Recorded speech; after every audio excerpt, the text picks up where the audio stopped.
हे गाईज, कशा आहात तुम्ही सगळे? आय होप तुम्ही सगळे चांगले असताल. ठीक आहे, मी माझा स्वतःचा फूड बिझनेस चालू करतो आहे, स्वीट आणि स्नॅक्सचा. तर मी पहिल्या व्हिडिओमध्ये सांगितलेलं की फूड बिझनेसमध्ये 5 पॉईंट कुठले महत्त्वाचे आहेत. त्यातला आज मी तुम्हाला तिसरा पॉईंट सांगतो.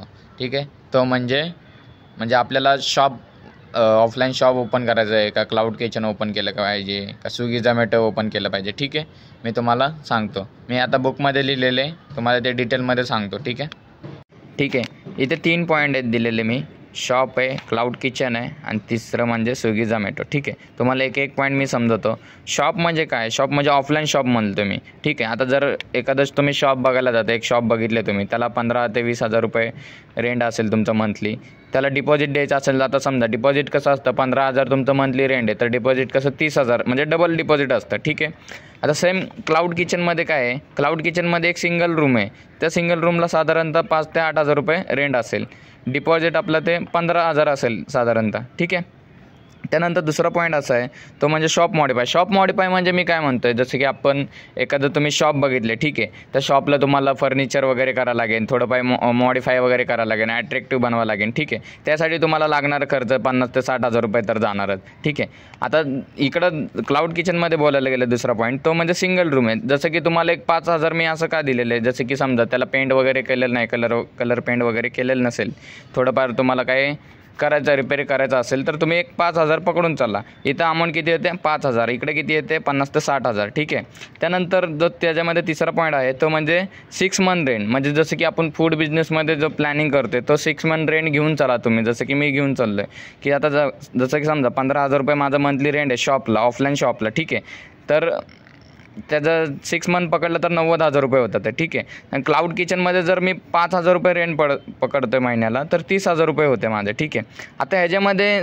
क्लाउड किचनमध्ये तर तुम्हाला स्विगी झोमॅटो किंवा मॅजिक पेन किंवा कुठला दुसरा प्लॅटफॉर्म असेल तर तुम्हाला तो ॲड करावाच लागेल. क्लाउड किचन असं हे आहे की त्याच्यामध्ये तुम्हाला ऑफलाईन चालवता येणार नाही. ठीक आहे, आता शॉपचं कसं आहे, ऑफलाईन शॉपचं कसं आहे, इथं तुम्ही हे पण करू शकता की नाही का, म्हणजे स्विगी झोमॅटो पण तुम्ही चालू करू शकता ऑफलाईन स्टोअरमध्ये. ठीक आहे, आता स्विगी झोमॅटोचं तुम्हाला फंडा सांगतो. स्विगी झोमॅटोचं फंडा काय आहे की आता जसं की एक एक्झाम्पल देतो तुम्हाला, एक बिर्याणी आहे 200 रुपयाला. ठीक आहे, त्याच्या आता स्विगी झोमॅटोचं सीन कसं असतं, प्रत्येक प्रोडक्टवर आहे ना 25% ते 30% ते काय करणार, त्यांचे कमिशन घेणार. ठीक आहे, आता समजा जसं की 200 रुपयाची बिर्याणी, त्याच्यावर 25 रुपीज कमिशन काढलं की 150 रुपये आपल्याला उरतात. ठीक आहे, 150 रुपयामध्ये 50 ते 60 रुपये तुमचं जे बनवायचं जे मटेरियल वगैरे असेल ते सगळं 50 ते 60 रुपयामध्ये जाणार. ठीक आहे, नेट प्रॉफिट तुम्हाला उरला 90 रुपीज.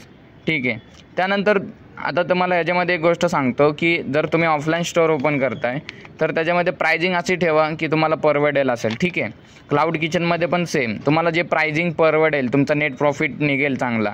ठीक आहे, तुम्ही अशी प्रायझिंग ठरवा. ठीक आहे, तर आता मी तुम्हाला शॉप आणि क्लाउड किचन आणि स्विगी झोमॅटोमध्ये हे तर मी फरक सांगितलेला आहे.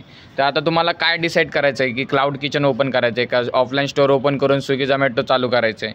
ठीक आहे, हे तुम्ही ठरवा. जसं की ऑफलाईन शॉपला जसं की 15 ते 20,000 तुम्हाला रेंट द्यावा लागेल. ठीक आहे, प्लस स्विगी झोमॅटोचा फंडा मी तुम्हाला सांगितलं की 25% ते 30% ते कमिशन घेतात पर प्रोडक्टच्या मागे. एवढी गोष्ट लक्षात ठेवा, प्रत्येक प्रोडक्टच्या मागे ते 25% ते 30% कमिशन घेतात. तर तुम्हाला तशी प्राईज लावायची आहे. क्लाउड किचनमध्ये पण तुम्हाला सेम तशी प्राईज लावा लागणार आहे, जसं की तुम्हाला नेट प्रॉफिट परवडेल असे तुम्हाला प्राईज ठेवा लागणार आहे प्रोडक्टची. ठीक आहे, आणि जो प्राईज तुम्ही लावताय ती कस्टमरला अवॉइड होईल अशी ठेवा प्राईज. ठीक आहे, त्याशिवाय नाही तर तुमचा सेल होणार नाही. ठीक आहे, भेटूया आपण नेक्स्ट व्हिडिओमध्ये मी तुम्हाला 4था पॉईंट सांगेल. ठीक आहे, थँक्यू फॉर युअर वॉचिंग.